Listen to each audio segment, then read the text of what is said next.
When you're communicating with students online versus in person it's easy to check for visual cues, and really what a lot of that is checking for understanding and getting a sense of the pace and the depth that you're using in terms of how you're communicating a particular idea.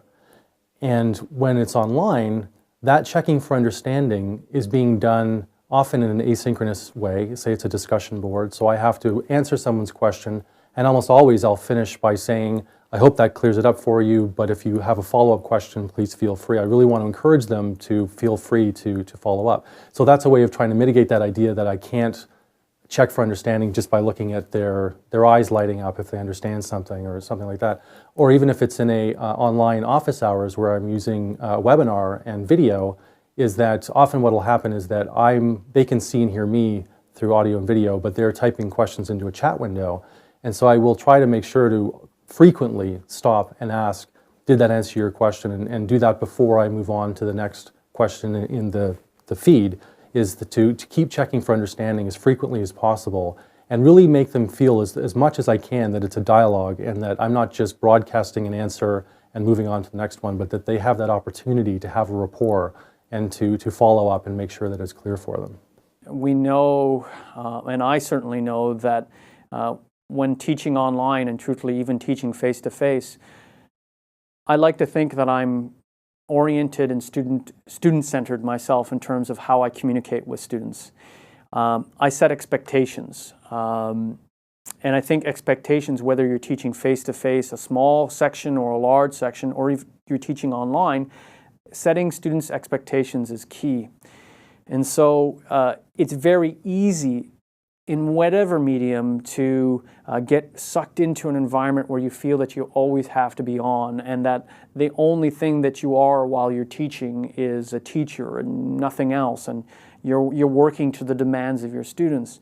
Well, if you're clear in your expectations, that's a key role. That's a first step. The second step is to think about where there might be issues in terms of where there might be a lot of volume of communications. And that really is about clarity and transparency in teaching.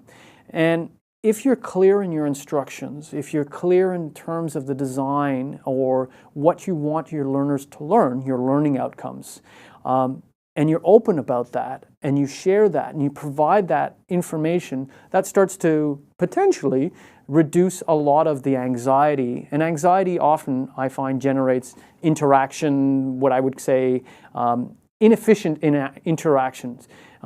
What's the marking scheme? I'm not clear about what's expected me for this assignment, or what do I have to do to get an A? You have to adjust your communication style a little bit. They tend to be, a lot of the comments come via email or the discussion boards, and as a result they're very informal, casual almost, and it'd be hard to imagine them asking the same thing if they were talking to you face to face, but through this communication, through the course management system or through email, they come across as casual. Adapt your communication to their level. I found that to be more successful. Being a little more casual, a little more like, yeah, say yeah instead of a really, it's simple things, but honestly they respond so much better when they feel like they're talking to a person and not this, kind of unreachable professional that, is an expert and you come across as almost bothered by their question if you're too formal. I think you have to, personally, I think in this online situation, you have to provide students with as many ways to communicate with you as possible. The biggest challenge for me is getting students to understand that it's better for us to speak verbally, be it on the phone, and I don't mind phoning students, or be it face-to-face when discussing essay ideas, or students will email me and say, I thought I might do an essay on Hitler's dog. Is that okay? Well, you can't discuss that in an email message. That's a conversation. You need to have a conversation. Well, why would you want to talk about Hitler's dog in a course? Let's discuss this. Why are you thinking about that? Have you thought of this? That's a conversation, and that's a conversation that works much better verbally than it does as an email exchange. And I tell students again and again, a two-sentence message to me about, here's an idea I have about my essay, can you tell me if this is good or not, isn't going to work. And so I'll respond, but I'll say, my response will usually be, you have my phone number, call me, or set up a time for me to call you, and let's talk about this. And it's also why, in the course I do preparatory work in the course where they have to provide a kind of an outline of what they might want to write about in their essays, so that they can give me at least more information that can then be responded to.